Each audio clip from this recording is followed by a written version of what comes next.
Matt Taylor from the Indianapolis Colts is joining us. How are you, sir? What up? How we doing? Football tonight. Let's go. What are we doing? It's here, Jim? baby. What are we doing, Jim? Week 4 of high school football. We've got week 2 coming up in college football. And more importantly for you, week 1 of the NFL. Dun, dun, dun, dun, dun, It's been like 200. The count's like 265 days or something, if I have that right, between January 9th and September 11th, and 265 days might as well be 2,065 days and 48 hours or whatever, because it's been a long off season, and can't wait for – there's nothing left. I said this earlier in the week. There's nothing left. Preseason's over. Training camp's over. The roster's set. Week 1 played in college football. We had week 0. We had week -30. Their training camps are over. All that we have left is Thursday night football tonight, and then we really kick it off week 1 coming up on Sunday. So incredibly excited for what's about to unfold here, starting with the Colts. Yeah, I can't wait, man. Looking forward to it. Somebody was asking me last night, what do you think the Colts are going to do this year? I think they are going to win their division. But that's the hopeful side, but I think that's where I think that they actually are with what they have going into the season. I know that, especially after last year, they're going to be a little more hyper-focused, which I know it's professional sports, so you can only look back on that stuff so much. But I think they're just going to be a little more focused and knowing how a season can get away so quickly, as last season was such a battle when you start off 1-3 or whatever, 1-4, whatever the actual beginning was. Yeah, I mean, last year it was just, this time of year, you going into the first game, you already ruled 3 guys out. You had 2 more guys questionable going into week 1. And, it's a stark contrast right now, considering yesterday the first injury report for the week came out, and all 53 guys, practiced and are pretty much healthy outside of Shaquille Leonard, who did practice in full. So we're going to see if he's sort of trending in the right direction to playing on Sunday, having missed all of the offseason workout program and training camp. But it was a minuscule injury report compared to years past for the Colts, which is a good thing. So they're incredibly healthy. And yeah, like you said, last year was last year. Professional sports is sort of a different animal because you've got such high roster turnover year by year. It's I guess college sports is sort of like that now with the transfer portal, but with free agency and the draft and guys retiring, it's a new team every single year. And I think the Colts have been, open and honest about how, bad last season ended. It's a little bit of a scar. It's a wound they're going to have to deal with. But again, 9 months removed, I think the scar is healed. It's part of their history. They're going to use that as motivation. But also at the same time, I think there was a point in the offseason where they were like, you know what, last year is last year. We don't want to talk about that anymore. And, DeForest Buckner yesterday talked about that when he reported for training camp. That stuff was ancient history behind him. Training camp represented a new start, a new chapter, a new season. So just really looking forward to having a different storyline and some different narratives, if you will, to talk about starting on Sunday. And this is really kind of putting the cart in front of the horse here, Matt. But you look at the Colts' schedule and the way it plays out. We've talked a couple times about them playing so many division opponents in the first 7-8 weeks of the season.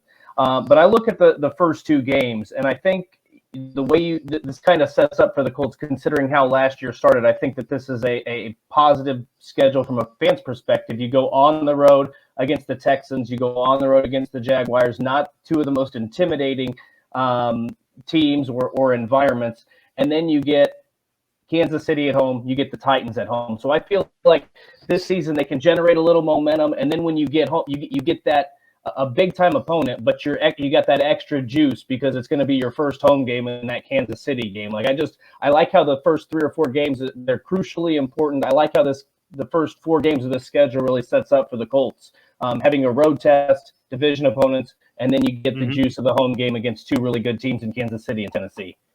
Yeah, I mean, to start off the season, it's not going to be hard for the Colts to draw motivation because, week 1, we all know about the week 1 streak, having lost 8 consecutive week 1 games. Houston represents, one of your arch rivals in the AFC South. It's going to be, I think, I think personally that Houston is one of the more underrated places to play in terms of difficulty, because primarily when the Colts play there, the Colts represent to Texans fans like the arch nemesis. I mean, the Colts are 32-9 all time against the Houston Texans.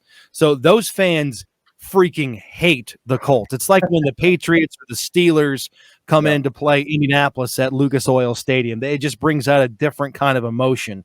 So you've got that in play. Plus, it's week one. Everybody's excited. It's a new head coach, sort of a new regime. They've added some players at key positions on their team. So they have a little bit more optimism than a 4-13 team last year. That being said, the Colts still have a better roster. I think they have more top-end talent and should be able to go down there and win that football game on paper. But as we all know, it's not played on paper. But then, the next week, Jacksonville haven't won there since 2014. They got absolutely handled in week 18 last year. The Colts were a big favorite in that game, and just it's really inexplicable how the Colts have not been able to win in Jacksonville in their last 6 or 7 tries down there. Then week 3, Kansas City, that's a behemoth in the AFC, sort of that measuring stick game. Are you for real? How close are you to, potentially making the playoffs and winning playoff type games against the class of the AFC the last 3 or 4 years since Patrick Mahomes took over at quarterback. And then the next week you got Tennessee at home, and that's the chief rival in the AFC when you talk about the roadblock to winning the division for the first time since 2014. Those head-to-head matchups against the Titans in the last couple of seasons have represented so much and meant so much to the winner of the division. And the Colts are on a little bit of a losing streak to Tennessee dating back the last couple of years, and they haven't won at home against Tennessee, which I know drives a lot of people crazy because playing down there is one thing, but you should have home field advantage against Tennessee, and they've come in here and gotten the job done. So, the first month of the season, it is littered with storylines and motivation and easy things for the Colts to draw from in order to get off to a good start. Hey, we were talking earlier about IU basketball schedule. There's a 3-game stretch, and in basketball, it's a lot different, obviously, when you say a top 3-game stretch in basketball.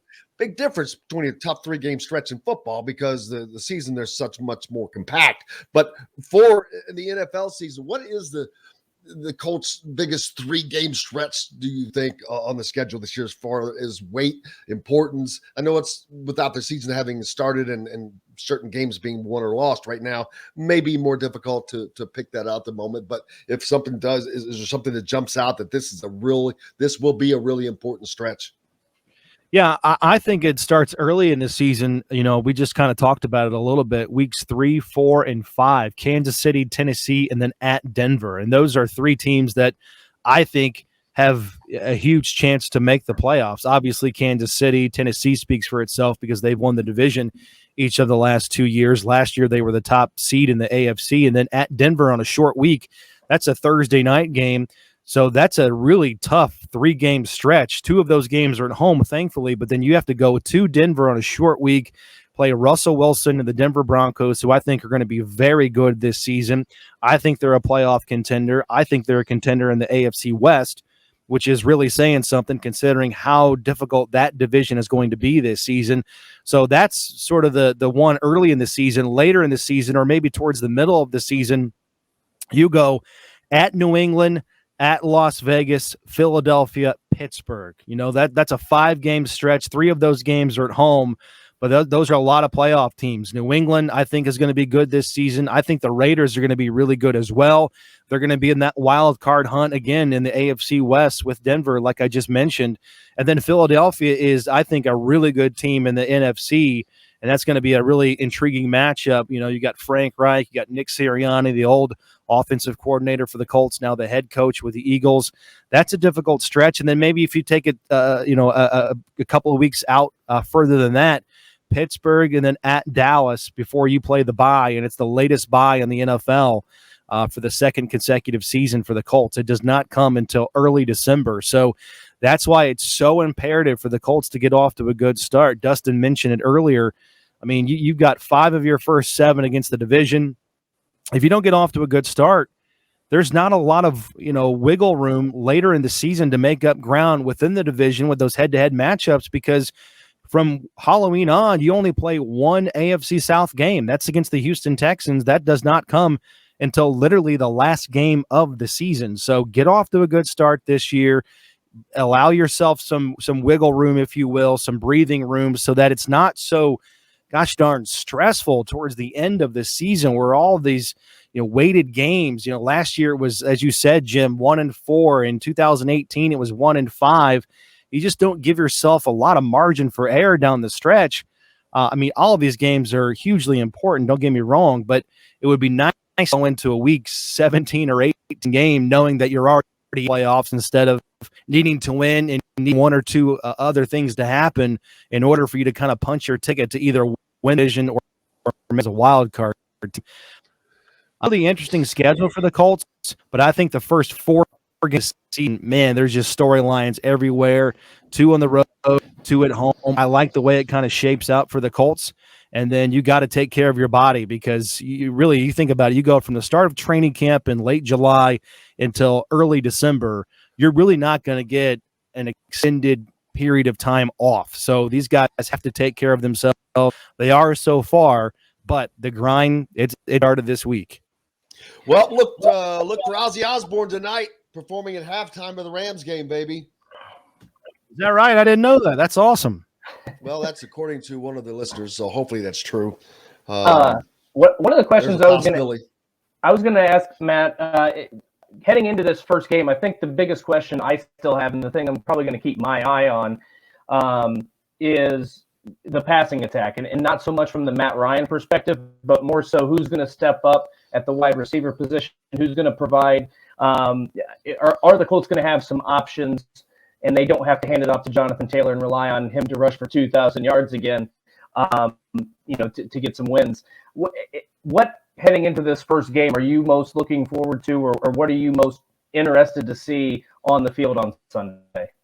Yeah, I'm with you, and I think it's going to be it's been a Frank Reich staple. It's been a Matt Ryan staple dating back to his time with the Falcons. I think it's going to be a lot of guys involved, 7, 8, 9 guys every single week that catch a pass. And it might be scheme dependent. It might be opponent dependent. And it might be a guy is just in the zone that day. There were games in the past where Zach Pascal would have, 2 or 3 catches combined in a 2 or 3 weeks stretch.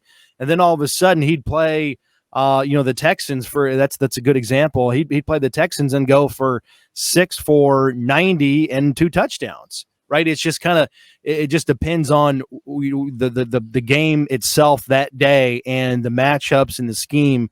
And so I'm really excited to see kind of who breaks out on a week-to-week basis, because I think it will be a week-to-week thing within this offense outside of Jonathan Taylor. If Jonathan Taylor is rushing for 100 yards every game, Matt Ryan's throwing for 225, and you score 30 points, and the defense is holding teams to 22 points or less, that's a recipe for success for the Colts. They can win with those types of numbers. They've got enough talent to get it done on both sides of the ball if they get that type of production. But Michael Pittman Jr. is going to catch 90 balls, probably more this year. That rapport, that synergy is looking really, really good. And then Nyheim Hines, probably playing more in the slot this year, and I think it's going to be the most prevalent formation, if you will, with Jonathan Taylor and Hines on the field at the same time. Technically 2 running backs, but I think, when it's all said and done this year, Hines is going to have more touches as a receiver this year. And that's going to be really interesting to see how that sort of evolves. And Ashton Dullin's back, Paris Campbell's back, Alec Pierce as a rookie listed as the number 2 wide receiver coming out of Cincinnati. So I think they've got enough talent, but the question is, are there enough guys to, help boost and support Michael Pittman Jr.? And just because they haven't doesn't mean they can't, but this will be a continued storyline and something that we'll talk about until it's not worth talking about anymore. And we'll find out kind of where we are with that after about week 3, week 4 of the season.